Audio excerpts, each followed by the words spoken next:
Retrouvez Businesswoman avec MAF Pro. L'assureur des artisans, commerçants et professions libérales, c'est MAF Pro et c'est pour vous les pros. C'est la MAF.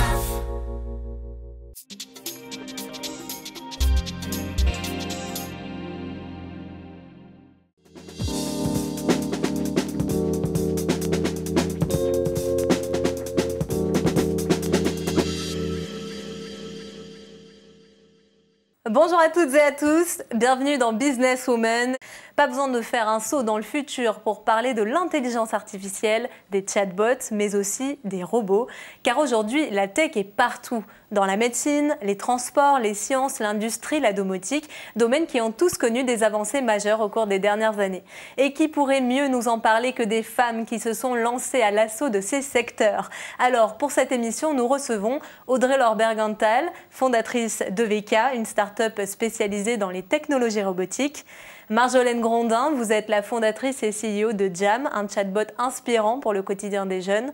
Charlotte Fano, quant à vous, vous êtes VP Product et Marketing chez Euritech, une solution qui permet de détecter les tendances mode par l'intelligence artificielle. Nous allons commencer par définir les chatbots avec vous, Marjolaine, puisque votre société en utilise. Est-ce que vous pouvez nous dire ce que c'est un chatbot? Un chatbot, donc pour chat, parler et bot de robot, c'est un petit robot mais qui n'a pas d'existence physique avec lequel on va discuter dans les applications de messagerie. En l'occurrence Jam, le chatbot, mon chatbot, on discute avec lui dans Messenger, l'application de Facebook, comme si on discutait avec un humain, sauf que derrière, c'est des petits programmes qui vont lui apporter de la discussion. Donc on discute avec un petit robot.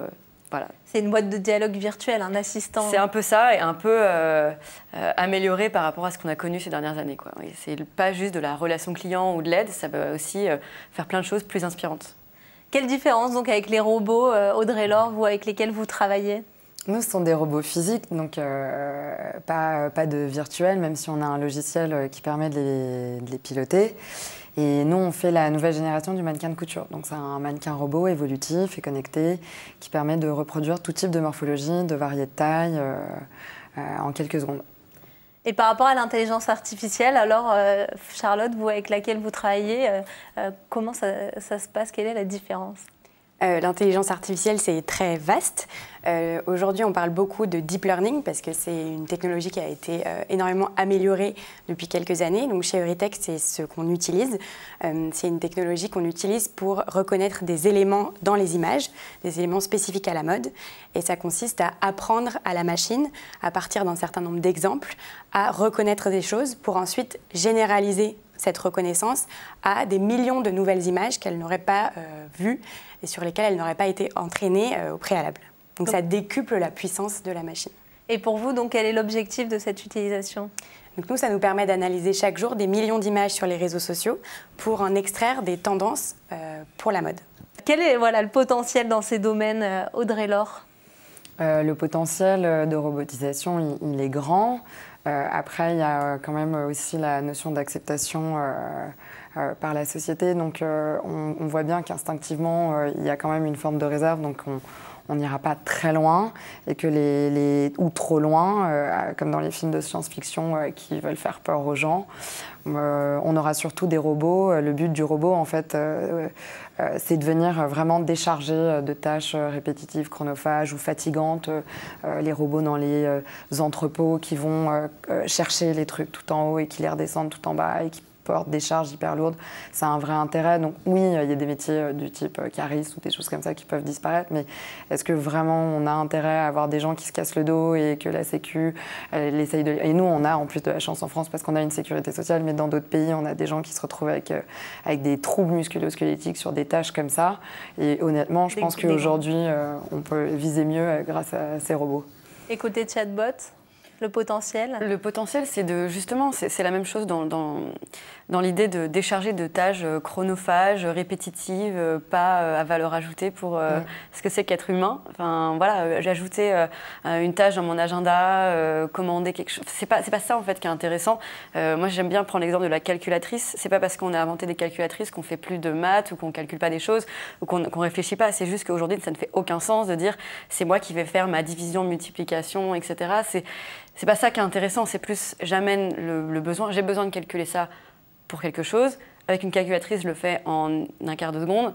Et derrière, j'utilise ce chiffre pour faire quelque chose. Donc simplifier, s'aider au quotidien. C'est simplifier et dire les choses qu'on n'a pas besoin de faire en tant qu'humain parce qu'il y a des robots qui peuvent le faire, on le fait, mais les chatbots, ils sont là pour nous aider à faire des choses. Moi, j'ai un peu la conviction que l'intelligence artificielle est en train de devenir une commodité et que c'est presque l'électricité du 21e siècle. C'est que j'espère que bientôt, il n'y aura plus de sens de parler de boîtes dans l'IA, dans l'intelligence artificielle, sauf celles qui font de la recherche pure et dure, mais finalement, il y en a peu qui font de la recherche. La plupart, elles l'utilisent pour améliorer quelque chose. Et c'est ça qui est intéressant. En tout cas, moi, c'est ce qui m'intéresse. C'est ce que vous voulez faire aussi, je crois. C'est ça. C'est avec Jam, on s'est posé la question. On a commencé nous-mêmes à créer des algorithmes, etc. Et à un moment, on s'est dit, en fait, il y a tellement de choses qui se font. Elles sont accessibles. Notre but, c'est plus de jouer au Tetris ou Lego. Enfin, c'est d'assembler et de dire comment est-ce que je peux utiliser un algorithme ici, une classification, des règles de classification là, et les amener pour améliorer. Moi, ce qui m'inspire dans ma vie, c'est justement inspirer nos utilisateurs à découvrir plein de contenus. Et plutôt que de le faire avec un blog, un site, une boutique, un magazine, on le fait avec un chatbot, mais c'est pas important en fait, ça c'est le moyen. Mais ce qui est important, c'est pourquoi on le fait, et c'est pour apporter du contenu qui inspire les gens dans leur vie quotidienne. Oui, Charlotte. Ouais, je voulais appuyer ce que tu disais parce que je pense que c'est très important de comprendre que l'intelligence artificielle, il y a toute une partie qui est accessible à tous et ça serait vraiment dommage de ne pas en faire l'usage. Et il y a une autre partie qui est en cours d'évolution. Nous, chez Eurytech, ça a été fondé par 2 docteurs en intelligence artificielle. Donc on est, je dirais, la partie complémentaire de ce que tu dis, où on développe des technologies, en l'occurrence pour améliorer la reconnaissance d'images. Donc pour le coup, c'est des nouveaux développements qui, je pense, au fur et à mesure, vont être accessibles à énormément d'autres entreprises qui vont pouvoir utiliser simplement les briques technologiques pour les appliquer à des problématiques bien précises qu'elles maîtrisent et qui leur permettra de décupler le résultat de la technologie. On n'est pas forcément obligé d'être spécialiste de la tech ou de ces domaines-là pour se lancer. Vous en êtes aussi la preuve, Audrey Laure, vous étiez juriste. Racontez-nous un peu votre parcours pour en arriver aujourd'hui à la tête de VK. Ça a été un hasard, juriste en propriété industrielle, donc passionné d'innovation, oui, mais je ne pensais pas finir en robotique. Et c'est l'idée de ce mannequin, il y a une 12aine d'années maintenant, qui a fait que j'ai basculé d'abord dans le monde de la mode et de l'artisanat, c'est-à-dire j'ai appris un métier, le métier de styliste modéliste, parce que moi je voulais comprendre mes clients. Et savoir mes futurs clients et savoir si je les comprenais bien. Donc j'ai appris un métier d'artisan et une fois que j'ai vu ce que c'était, je suis partie en robotique pour faire ce robot pour ces gens-là. Et basculer en robotique au début c'est dur parce qu'il y a beaucoup d'hommes, quasi 90%. Donc ouais, c'est un gros changement et puis faut changer sa façon de penser aussi, faut s'adapter. Quand on est dans ce type de milieu qui est en transition quand même. Hein. En 7 ans, franchement, j'ai quand même vu que ça avait beaucoup changé. Et quels sont les avantages alors à se lancer en tant que femme dans ces domaines ? On est moins nombreuses, donc je sais pas, il y a une petite forme d'entraide, il y a une forme de visibilité aussi, des gens qui ont envie de vous aider, sans que ce soit condescendant. Parce que, je vais t'aider, ma petite dame, à monter ton petit projet. Ok, merci. Je pense qu'il y a des avantages à être dans la norme, il y a des avantages à en sortir.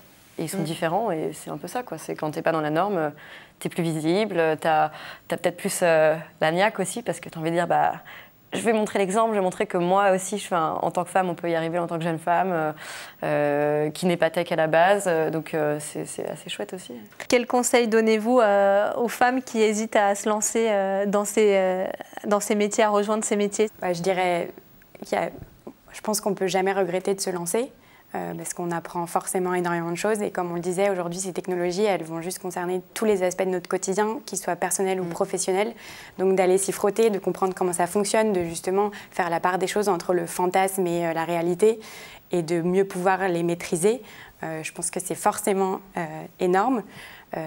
Et ensuite, la deuxième chose que je dirais, c'est que ça contribue à rencontrer énormément de gens. Et je pense que c'est en faisant ces rencontres, en n'ayant pas peur d'aller solliciter des gens, de demander des avis, même des gens qui paraissent inaccessibles. Et souvent, on a des surprises et c'est ça, je pense, qui nous permet de grandir, de faire des meilleurs projets et de transformer des projets en entreprises à succès. Un autre conseil ? Je pense qu'à part on peut être passionné de la tech pour la tech, mais je pense que c'est pas ça qui fait une belle entreprise. Ce qui compte, c'est d'identifier un besoin, un problème qui existe vraiment, que des gens ressentent, qu'on peut résoudre aussi. Et une fois qu'on a identifié ça et du coup qu'on se passionne pour un problème, un marché, une industrie, la tech va venir et en fait je ne pense pas qu'on puisse se dire qu'il faille se dire je suis passionnée par le robotique, qu'est-ce que je peux en faire? Et c'était votre cas justement oui, quand nous, vous on n'a avez pas lancé du tout commencé Jam. en se disant on va faire un chatbot, au début on a fait une app, enfin on s'est plutôt dit ok, on était étudiants à l'époque, en tant qu'étudiant j'ai l'impression qu'il y a plein d'informations que je rate sur le campus, à l'extérieur, voyager, etc. J'ai pas le temps de tout voir, comment est-ce que je peux faire pour améliorer ça? Et de fil en aiguille on arrive à créer un chatbot, mais je pense que vraiment, dans l'entrepreneuriat en général, si on élargit un peu par rapport juste à la tech, parce qu'il y a aussi entrepreneuriat qui n'est pas tech, c'est identifier un vrai besoin, un problème qui nous passionne, auquel on a envie de penser mais sous la douche et se dire mais tant qu'il ne sera pas résolu, je continuerai ma croisade. Et en fait, la tech va venir largement améliorer, amplifier, permettre d'avancer plus vite, à moindre coût, etc. Mais du coup, qu'on soit femme, homme, moins de 30 ans, plus de 30 ans, école de commerce, pas j'en sais rien. Les problèmes, tout le monde en a. Donc, il faut juste en trouver un qui vous passionne assez. Et la tech va être juste un moyen, mais pas la fin. Dernière petite question, vraiment très rapidement, parce que ça nous tient à cœur. Les prochaines étapes de vos entreprises, Audrey-Laure? Nous, c'est le déploiement de la technologie en France et l'ouverture des bureaux à l'export. On ouvre aux États-Unis dans 6 mois. Donc voilà. À la rentrée 2018. Ouais, 2019. 2019, début 2019, oui, début 2019, du coup. voilà. D'accord. Pour vous, Marjolaine? Nous, c'est d'atteindre 1 million d'utilisateurs cet été. Donc, allez-y, aidez-nous. Et de se développer à l'international. Et Charlotte? Nous aussi, c'est la commercialisation de la solution à la mode au sens large, à l'international, principalement Europe et États-Unis. Merci à toutes les trois d'être venues sur ce plateau. Avec cette émission, de votre côté, vous l'aurez compris, la tech a de beaux jours devant elle, c'est-à-dire beaucoup de potentiel pour vous, les femmes qui souhaitez vous lancer dans ces domaines. C'est grâce donc à vous et aux entreprises qui exercent dans le domaine que la société trouvera son équilibre entre utilisation des machines et l'humain. Vous avez donc votre rôle à jouer dans notre futur et tout à y gagner, ça j'en suis sûre.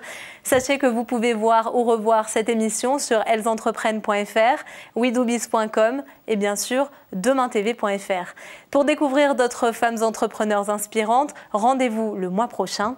Et d'ici là, n'oubliez pas, derrière chaque businesswoman, il y a une vocation, la vôtre.